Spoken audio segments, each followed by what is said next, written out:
Racing! When you think about the 32X and the sort of games it was aiming to bring into the home, games like Virtua Racing feel almost exclusively like what they were hoping they could reproduce with little to no compromise. The 32X is not a 3D powerhouse, so early flat-shaded polygonal stuff like this and Virtua Fighter are so perfect for the system that they had to get them right to justify its existence. Thankfully, 1994's Virtua Racing Deluxe is about as good as a home port you would get from Sega until 2004's Virtua Racing Flat Out on PS2. And while it certainly makes a case for the 32X and its capabilities, this type of angular, flat-shaded 3D game was so short-lived that the 32X's library was left floundering without more games like it. Daytona USA would hit Japanese arcades the same year as the 32X port of Virtua Racing, and the 32X was certainly not going to be pulling off a game like that. The detailed geometry and textured polygons are just too much for the 32X. But I digress. Virtua Racing Deluxe is about as close to a system seller that the 32X ever got, and thankfully some attempt has been made to flesh out the package so it feels like more of a home experience that you can sink some decent time into. The choice of circuits has increased from 3 to 5, with 2 new tracks taking the form of a twisty island circuit that is probably the most difficult thing to master in the game, and the Sand Park track, which hits a nice balance between speed and precise cornering, and is probably an equivalent to Bay Bridge in difficulty.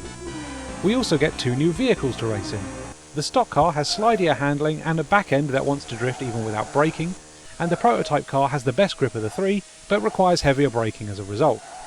You can instantly feel a difference in the handling models between all the vehicles, which is certainly an impressive effort for a game of this vintage. Outside of these additions, the main Virtua Racing mode is here, offering a great take on the arcade game, where you must race against 15 other AI drivers in an effort to make it to the finish in first place before your time runs out.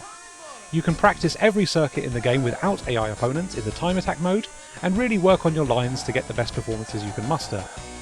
There is also support for 2-player split-screen multiplayer. Unfortunately, as good as this port is with the additional content, it just doesn't have the staying power thanks to its lack of career mode. This wouldn't show up until Time Warner Interactive's Virtua Racing on the Sega Saturn next year, and is probably the key feature that makes that port worth playing. It sure as hell isn't the arcade accuracy, that's for sure. But what is here is well executed and well worth playing if you have a 32X.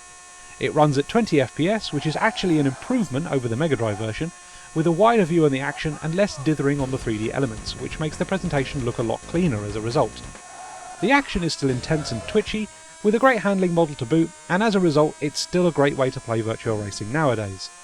It also introduced the wonderful replay theme, which is so good that M2 rearranged it for inclusion in the 2019 Switch version.